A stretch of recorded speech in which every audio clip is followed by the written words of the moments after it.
हा हा हा हा। तो आप सभी ने पार्ट 1 और 2 को देख ही लिया होगा। अगर नहीं देखा तो जाके देख लें। अब पार्ट 3 में देखिए सोमा बिरसा और डाकिनी से कैसे बचता है। हा हा हा हा। सोमा ने डाकिनी को जला दिया था।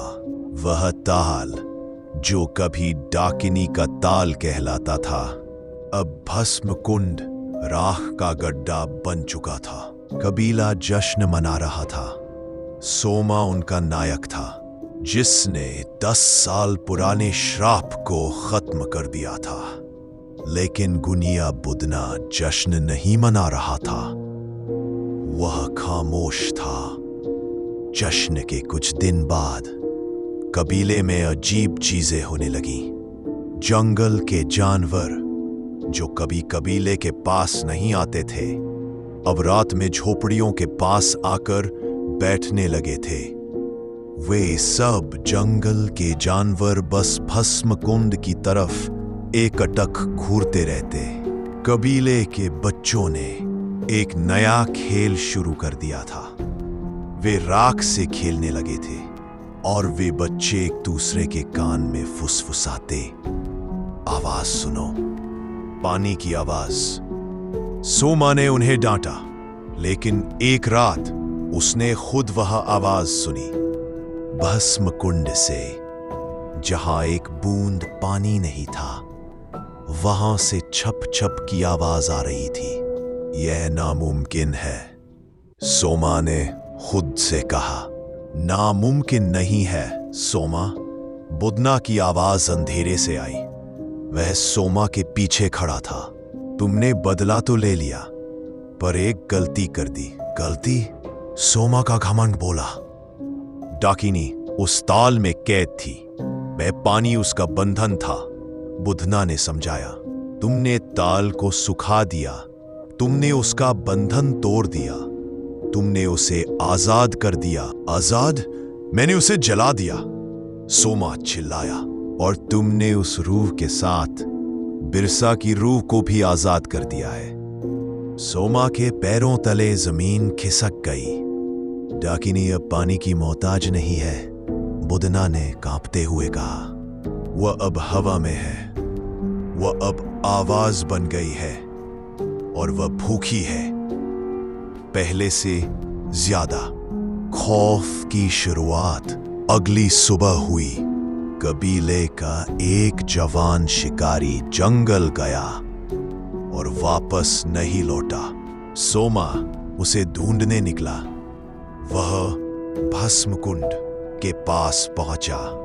कुंड की राख गीली थी, जैसे किसी ने उस पर पानी छिड़का हो, और उस गीली राख के बीचों बीच वह शिकारी खड़ा था, सीधा। उसकी आंखें खुली थीं पर सफेद थी। मदद करो, शिकारी के होठों से आवाज निकली। सोमा उसे बचाने दौड़ा।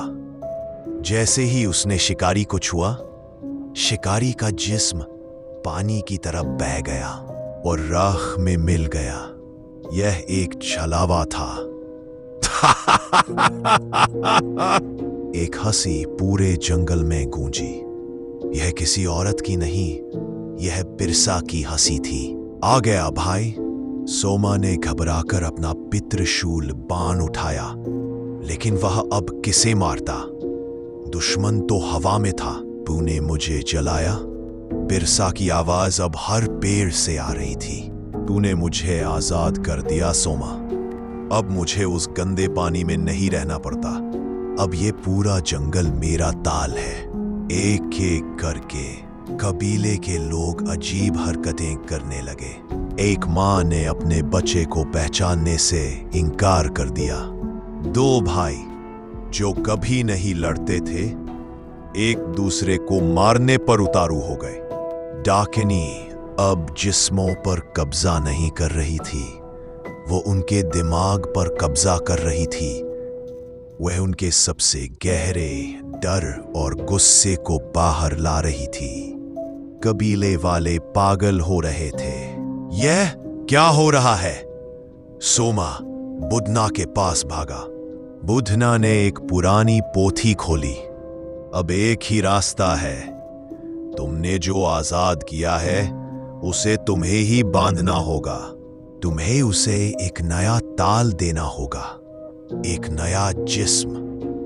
कैसे? सोमा बोला। डाकिनी को एक मेजबान होस्ट चाहिए। वह हवा में ज्यादा दिन नहीं रह सकती। वह सबसे मजबूत मेजबान चुनेगी। वह तुम्हें चुनेगी, सोमा। उसी रात पूरा कबीला भस्म कुंड के पास इकट्ठा हो गया, लेकिन वे कबीले वाले नहीं थे। उनकी आंखें सफेद थीं। वे सब डाकिनी की कठपुतलियां बन गए थे। वे एक घेरा बनाकर खड़े थे और सोमा के लिए रास्ता बना रहे थे। आओ सोमा, सब एक साथ बोले। यह बिरसा की आवाज थी। अपना बदला पूरा करो, मेरे साथ एक हो जाओ। सोमा घेरे के बीच में गया। बुदना ने उसे एक खास जड़ी दी थी। जैसे ही वह तुम्हारे जिस्म में घुसने की कोशिश करे, बुदना ने कहा था, इसे खा लेना, यह जहर है। यह तुम्हारे जिस्म को उसके लिए एक असहनीय जेल बना देगा। लेकिन तुम भी उसी जेल में कैद हो जाओगे।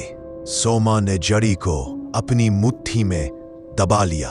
मैं तैयार हूं, सोमा ने कहा। हवा का एक बवंडर उठा। बिरसा की परछाएं, जो अब धुएं और राख से बनी थी, सोमा के सामने खड़ी हो गई। 10 साल सोमा, अब हम हमेशा साथ रहेंगे, बिरसा बोला। वह परछाई सोमा के जिस्म में समाने लगी। सोमा को लगा जैसे हजारों बर्फीली सुइयां उसे छेद रही हों। उसे अपने भाई का घमंड, उसकी नफरत और डाकिनी की भूख सब महसूस हो रही थी। जैसे ही वह रूह उसके दिल तक पहुंची, सोमा ने जड़ी खा ली। एक भयानक चीख निकली। यह सोमा और बिरसा की मिली जुली चीख थी। डाकिनी और बिरसा की रूह सोमा के जिस्म में कैद हो गई थी। जहर ने उन्हें हमेशा के लिए उसी जिस्म में बांध दिया था। कबीले वाले होश में आ गए। वे सब जमीन पर गिरे पड़े थे। सोमा उनके बीच खड़ा था। उसकी आंखें अब सफेद नहीं थी, लेकिन वे सोमा की आंखें भी नहीं थीं। वे शांत थीं, बहुत ज्यादा शांत। सोमा? बुदना ने डरते हुए पूछा। सोमा ने बुदना की तरफ देखा। सोमा ने अपना प्रायश्चित पूरा कर लिया। गुनिया, आवाज सोमा की थी, लेकिन उसमें एक ठंडक थी।